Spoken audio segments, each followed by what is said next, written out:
ये वीडियो भी काफी इंपॉर्टेंट होने जा रहा है क्योंकि यहाँ अच्छी खासी भर्ती है और इसके लिए भी क्वालिफिकेशन योग्यता बिल्कुल अलग हटके है। रीजन, ये भर्ती पहली बार सरकार करने जा रही है, इसीलिए इस भर्ती के सेवा नियम बिल्कुल अलग है। दूसरी बात, काफी सारे लाखों की संख्या में संविदा कर्मी भाई बहन है, उसके लिए भी इस भर्ती में काफी कुछ कहा है। इसका भी भाई नोटिफिकेशन जारी हो गया मेरे हाथ में, तो इसीलिए मैं आपको ये डिटेल बता रहा हूँ। वीडियो थोड़ा सा लंबा हो जाए तो भागना मत, डिटेल पूरी देख के जाना। और इसका लिंक वीडियो के डिस्क्रिप्शन में दे रहा हूं, वहां से भी आप इसका डिटेल ले सकते हैं। तो इस भर्ती के बारे में आपको बता रहा था कि पहली बार भर्ती हो रही है, सेवा नियम इसके बने हैं पहली बार, और पूरी तरीके से भर्ती की जो प्रक्रिया है उसका निर्धारण भी नए सिरे से किया जा रहा है। तो एक बार देख लेते हैं इसका डिटेल। वीडियो को लाइक कर दीजिए, चैनल को सब्सक्राइब कर लीजिए। स्वागत है आपका यूट्यूब चैनल कंपटीशन बॉस पर, और मैं हूं आपका दोस्त नितेश। चलिए एक बार इस भर्ती के बारे में पूरा डिटेल देख लेते हैं। तो यहां जो पदों की संख्या सबसे पहले बात करें तो पदों की संख्या मेरे भाई 3000। कारण क्या है कि ग्राम सेवा सहकारी समितियों में यह भर्ती व्यवस्थापकों की है, यानी कि मैनेजर्स की है। इसलिए आप अगर ग्रेजुएट हैं और आपने एमबीए किया हुआ है और साथ साथ आपका RSCIT सर्टिफिकेट है। चौथी बात, आप जिस जिले में ग्राम सेवा सहकारी समिति या जिस स्थान पर ग्राम सेवा सहकारी समिति के लिए आवेदन करना चाहते हैं वहीं उसी जिले के उसी स्थान के मूल निवासी हैं तो आपको प्राथमिकता दी जाएगी। ये 4 यहां शर्तें हैं। 5वीं नए नियमों में चीज क्या जोड़ी गई है, वो ये है कि पहले जब भर्ती होती थी तो उसमें अनुकंपा नियुक्ति नहीं थी, वो प्रावधान भी जोड़ा गया है। और जो आपको उपार्जित अवकाश मिलते थे 120, उनको बढ़ा करके 240 किया गया है। चौथी बात, जो व्यवस्थापक या सहायक व्यवस्थापक संविदा पर है उनका स्क्रीनिंग के माध्यम से नियमितीकरण किया जा रहा है, यानी कि उनको रेगुलर किया जा रहा है और इसके आदेश भी जारी किए जा चुके हैं। ये स्क्रीनिंग एक बार होगी, इसके बाद भर्ती डायरेक्ट हुआ करेगी, यानी कि एग्जाम के थ्रू हुआ करेगी। तो जो भी संविदा कर्मी व्यवस्थापक या सहायक व्यवस्थापक हैं उनको बधाई, क्योंकि उनको सरकार रेगुलर कर रही है। बाकी डिपार्टमेंट में भी संविदा कर्मियों के लिए सरकार ने वादा तो किया, पर अभी तक किया कुछ भी नहीं है। चलो एक बार पूरा ये नोटिफिकेशन पढ़ लेते हैं।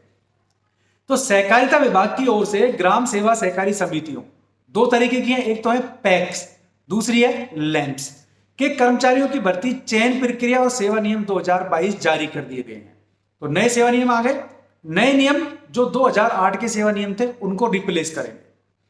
इसके अलावा नए नियमों में 10 जुलाई 2017 के बाद की जो स्क्रीनिंग की व्यवस्था थी उसको समाप्त कर दी गई है, यानी कि नियमित करेंगे संविदा कर्मियों के जो है उनको सबको, उसके बाद स्क्रीनिंग नहीं होगी, पेपर से ही भर्ती होगी। ठीक है। और राजस्थान राज्य सहकारिता भर्ती बोर्ड के माध्यम से आपके एग्जाम होगी और उस एग्जाम के थ्रू आपका सिलेक्शन होगा। पद कितने हैं? 3000, क्योंकि 3000 ग्राम सेवा सहकारी समितियां हैं और अब सीधी भर्ती से होगी, डायरेक्ट रिक्रूटमेंट होगी। तो समझ में आ गया कि मामला राजस्थान से जुड़ा हुआ है। सहकारिता मंत्री हैं उदयलाल आंजना, इन्होंने बता दिया कि पूर्व नियमों में अनुकंपा नियुक्ति का प्रावधान नहीं था, नए नियमों में अनुकंपा नियुक्ति का प्रावधान कर दिया है। इसके अलावा केंद्रीय सहकारी बैंकों में बैंकिंग सहायक के पद पर होने वाली भर्ती में 20% पद व्यवस्थापकों के लिए आरक्षित रखे गए हैं, जिससे व्यवस्थापकों को आगे बढ़ने का मौका मिलेगा और उनका जो अनुभव है वो भी बैंकिंग के काम आएगा। परीक्षा की बात करें तो सहकारी भर्ती बोर्ड के माध्यम से भर्ती होगी। इसकी जो योग्यता है वो रखी गई है ग्रेजुएशन। अगर आपने मान लीजिए एग्रीकल्चर से ग्रेजुएशन किया हुआ है, अगर आपने मान लीजिए एमबीए किया हुआ है तो आपको वरीयता दी जाएगी। आप बाकी ग्रेजुएट किसी भी सब्जेक्ट से हो सकते हैं, पर एग्रीकल्चर वाले और साथ साथ एमबीए वाले इनको वरीयता दी जाएगी। ठीक है। वरीयता कैसे मिलेगी? जो भी आप परीक्षा में प्राप्त अंक आपके होंगे उसका 10 अंक आपको बोनस के रूप में दे दिया जाएगा। मान लीजिए आपने एग्जाम में 80 नंबर प्राप्त किए 100 में से, तो आपको 8 नंबर और मिल जाएंगे। इस तरीके से आपका सिस्टम हो जाएगा।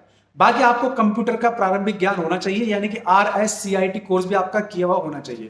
RSCIT में आप एडमिशन कभी भी ले सकते हैं, साल में 2 बार होते हैं। ठीक है। अच्छा, जो आपका एग्जाम है वो आपका वही ऑब्जेक्टिव होगा, वस्तुनिष्ठ टाइप। इसमें आएगा क्या क्या? एक तो जीके आएगा, तो जीके संबंधित राजस्थान से होगा। दूसरी बात, आपका जो है क्वांटिटिव एप्टीट्यूड आएगा, यानी कि मैथ्स भी आपके आएगी। तीसरा, आपका कंप्यूटर की नॉलेज परखेंगे। चौथा, आपको जनरल फाइनेंशियल की भी नॉलेज होनी चाहिए, जनरल फाइनेंशियल अवेयरनेस की। फिर 5वां हिंदी, छठा अंग्रेजी। तो ये 6 तरीके के क्वेश्चंस आपके आपके क्वेश्चन में आएंगे या क्वेश्चन पेपर में आएंगे। स्क्रीनिंग नहीं होगी भाई। सहकारिता रजिस्ट्रार सहकारिता मुक्तानंद अग्रवाल ने ये क्लियर किया है कि सीधी भर्ती के लिए अभ्यर्थी उसी जिले का मूल निवासी होना चाहिए। जिस जिले की ग्राम सेवा सहकारी समिति में रिक्त पद पर नियुक्ति होनी है। तो जिले वाइज भी भर्ती हो सकती है, स्टेट वाइज भी हो सकती है। इसकी प्रक्रिया भी चल रही है, भर्ती कैसे होगी ये नहीं बताया। इसके लिए एलिजिबिलिटी क्या है, योग्यता क्या है ये बता दिया है, प्रोसेस क्या है ये अभी तय किया जा रहा है। ठीक है, सिलेबस भी आपको यहां बता दिया है सहकारिता भर्ती का। जो पहले से व्यवस्थापकों के लिए उपार्जित अवकाश थे 120, उनको 240 कर दिया गया है।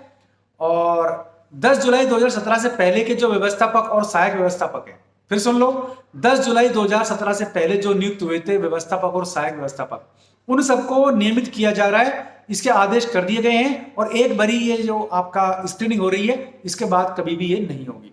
तो 17 के बाद अगर कोई हो तो भाई उसको प्रोसेस एक बार मालूम करना चाहिए सीधे सीधे रजिस्ट्रार के ऑफिस में।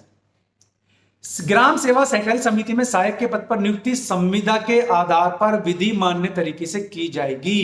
तो ये नए नियम लगा दिए गए हैं, लेकिन इसमें फायदा देखिए आप, समय पर पदोन्नति मिलेगी इनको, यानी कि 9, 18, 27 का वेतनमान भी मिलेगा, सेवा काल भी मिलेगा और इसके हिसाब से प्रमोशन भी मिलेगा, है ना। और विस्तृत जो भर्ती प्रक्रिया है इसका निर्धारण किया जा रहा है। दो चीज हो गई, एक तो संविदा वालों के जो नियम बनाए हैं खास करके सहकारी समितियों वालों के लिए, ये बिल्कुल रेगुलर की तरह है, तो कोई नुकसान इनको यहां नहीं हो रहा है। फिर भी कोई क्वेरी है तो कमेंट में पूछिए आप, और रजिस्ट्रार ऑफिस से भी आप संपर्क कर सकते हैं, क्योंकि वहां आपको ज्यादा डिटेल अच्छे से मिल जाएगा। मेरे पास नोटिफिकेशन था तो मैंने सोचा एक बार आपसे शेयर कर लेता हूं। फिर भी कोई डिटेल आएगी तो दोबारा से आपके सामने वीडियो नया लेकर के उपस्थित हो जाऊंगा। आज के लिए इस वीडियो में बस इतना ही, लेकिन चैनल को सब्सक्राइब करते चले जाइए और वीडियो को लाइक कर दीजिए अगर आप भूल गए हो तो। आज के लिए इस वीडियो में बस इतना ही, ऐसे किसी दूसरे वीडियो में फिर मिलूंगा, तब तक के लिए नमस्कार।